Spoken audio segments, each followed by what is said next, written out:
తిరుపతి జిల్లా నాయుడుపేటలో త్రుటిలో పెను ప్రమాదం తప్పింది. ఆర్టీసీ బస్సు లారీ ఎదురెదురుగా ఢీకొన్నాయి. అర్ధరాత్రి సమయంలో ఏలూరుకు చెందిన బస్సు ముందు నుంచి వెళ్తున్న లారీని ఢీకొట్టింది. బస్సులో ఉన్న సుమారు 24 మంది ప్రయాణికులకు స్వల్ప గాయాలయ్యాయి. ప్రయాణికులకు ప్రాథమిక చికిత్స చేయించి మరో బస్సు ఏర్పాటు చేసి వారిని గమ్యస్థానాలకు తరలించారు.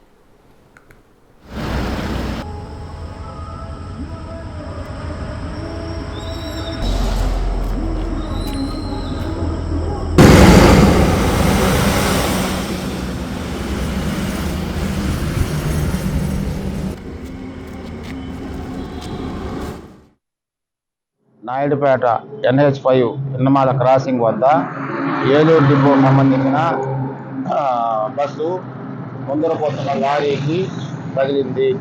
దాంట్లో 24 మంది ప్రయాణికులు ఉన్నారు.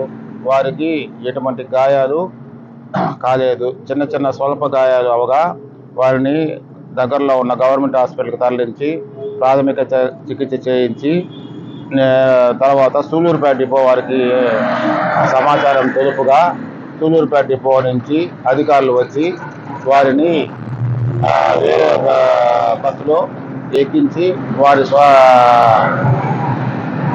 స్వస్థలాలకు చేర్చినారు.